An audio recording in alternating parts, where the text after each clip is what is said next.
Welcome back, students. This is our long pose drawing for foreshortening project. This is my drawing that I made. Here's kind of my setup. Got an iPad for my photo. Here's my paper. I've got a couple pencils. So I'm going to start out. I always like to start out by trying out my pencils or whatever I'm using, see what it looks like on that toned paper, because you never know exactly. So I have a Tuscan red Cretacolor or Cola Race pencil, and then I have a purple or violet. And then over here, I've got a General's white charcoal pencil. And what I'm trying to do is just do a little fade, from very dark and very solid color to fade it out to the tone of the paper. So testing that out first, and now I'm going to start to make my drawing. First thing I'm looking for is that main angle. What angle is she laying at on top of that model stand? And I'm looking for the forearm up to the feet, from the feet to the head.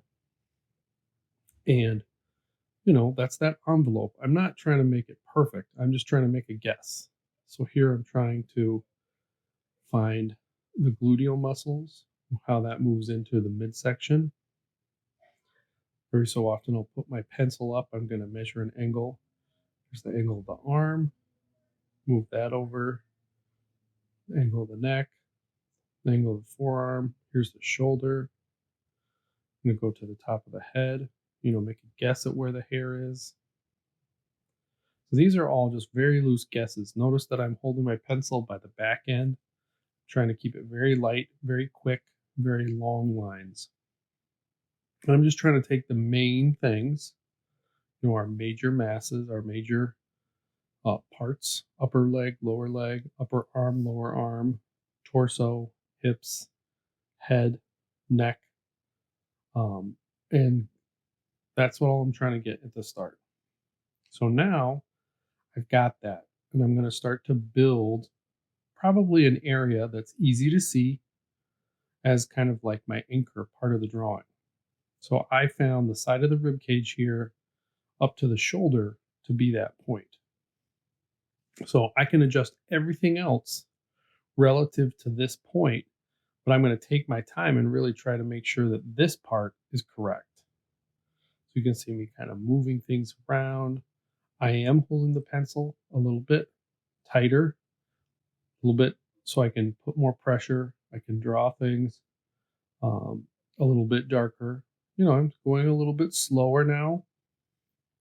And there's little bits of shading here to kind of show what's in the light side, what's in the shadow, kind of finding my way around and looking at where things are placed.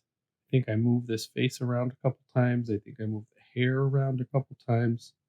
So nothing is set in stone. It's all just, kind of looking at the angles, verticals, horizontals. Sometimes you'll see me draw those angles. Sometimes you won't. For this forearm, I drew a vertical, and then I said, okay, well, this has to slant in. I'm not 100% sure that I got the depth to the space that you have between the two arms. I think in the photo there is a little bit more space, but I do think that it's still pretty believable, and there is an overlap. So I'm pretty happy with that. Little shading for the hair, trying to get that wrist locked in to the top of the arm, over to the elbow, a little bit of shading on that side there. There's a shadow side of the arm. When we get to class, I'll go through and talk about, thinking about the light on this pose. Right now, I'm trying to be a little bit more specific, find the different sections, find the transitions between each section. How does that rib cage move into the hips? How does the neck move into the top of the torso? Trying to refine the hair here. My hand was too big there, so I'm making a correction, pulling the hair in a little bit. Notice that the stuff that's closer to me is a lot bigger. and I'm looking at the distances. What's the distance between that back and where the end of the gluteal muscles are? I'm not trying to, you know, put them way up high. We're looking very low and into this pose. So things are very compressed on the horizontal. A lot of the things I'm also thinking about is how do things kind of push out as they sit on the base. So this part right here, this is the upper leg. So this is all I can see of the upper leg. And notice how tight and how close it is to the gluteus and how little we see because it's lining up and I'm measuring to try and figure out where that angle is. I had my initial drawing and I could feel that it was too long as far as I was going up. So I measured it on my drawing to figure out how far is it from the ankle to the knee. And then I measured on a part of the drawing that I already had, which was about the gluteal area to the back. So then I copied that over and that helped me to bring that in. And now I think it's feeling more like the actual pose. I was exaggerating. And so that's where you have to use some of those angles, use a little bit of measuring to make sure that if something feels funny, feels too long, feels too strong, or weird, chances are it is. Here I measured one side of one calf muscle versus the other. One was getting a little bit too wide, and a lot of that has to do with the fact that there's a shadow. Her legs are right up against the wall. So it's casting a shadow next to that leg on the right, and it makes it look a little bit wider. So I'm measuring the foot length compared to the elbow. And it's just going to help me so that I don't make my feet too big. Usually when I'm measuring, it's just to give myself a guess so that the guess is a little bit closer, a little bit more accurate versus just drawing it and saying, okay, well, that's just got to be right. Don't settle for it's got to be right. It's close enough. Take a little extra time. This is our first like long pose drawing. You can spend extra time. You can do a little bit more. You can shade a little bit more.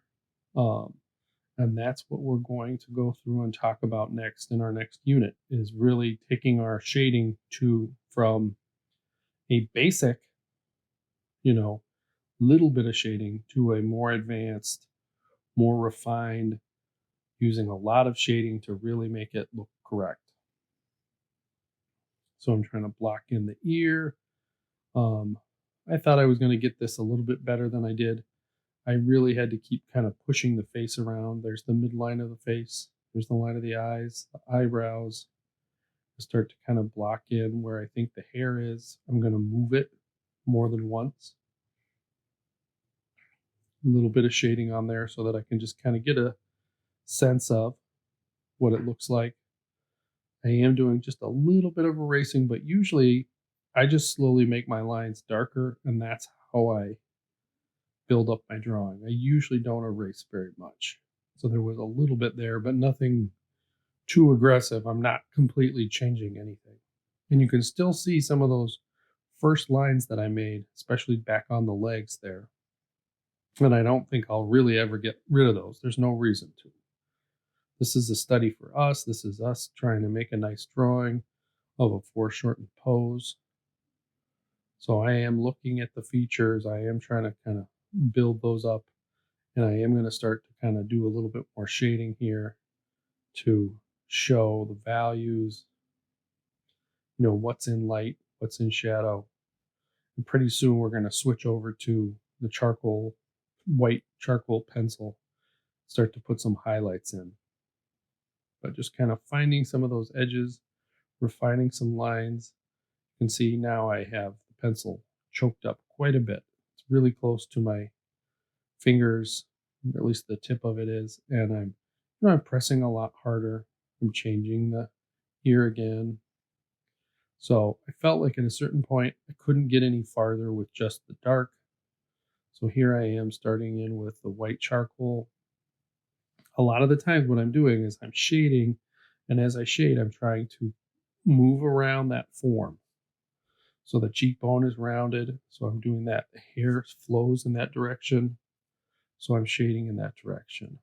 Um, Specifically, the arm here, the shoulder. See, I'm going across and around. I'm going the contour around the arm, and then I might go back and find the highlight farther in there. The wrist catches some light, a little bit of that knuckle over there, a little bit of the side of the hand, some on the neck, on the shoulder. There's quite a bit of light here on the near that armpit, and I'm going around. There's the shoulder blade there, so there's part of it that's moving away towards the back. There's part of it that's curving in towards the armpit. Even with these parts of the gluteal muscles, I'm going across and around each one of those, showing the form as it moves from side to back to other side.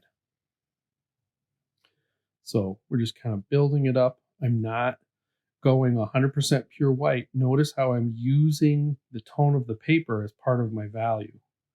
Why would I go through and plaster the whole thing out with white, plaster the whole thing out with other colors, if I can use that middle tone to my advantage and make it so that I don't have to draw as much or shade as much? It's going to make it shows that I know what value it is and how it can work together. So I'm going to build up a little bit more of this tone in the hair. On a longer drawing, I would spend more time. Um, this overall took me about a half an hour, a little bit more than that. But I was trying to go pretty quick so that you wouldn't have to watch too long of a video. Overall, I think this communicates the idea. This is the overall look that you're looking for. I want you to use white tones. I want you to use your dark tones. And I want you to use the paper as one of your values. And just try to make the best foreshortened drawing that you think you can. Putting a little emphasis on some areas. I thought I would draw the model stand just a little bit, or some of the drapery on there, just to kind of give an indication of where she is, so that she's not just floating in the air. That's always a good idea. So here is a view of our final drawing, kind of zooming out there, and you can kind of see some of the lines. It is on the warmer side. So good luck, and I can't wait to see your drawings.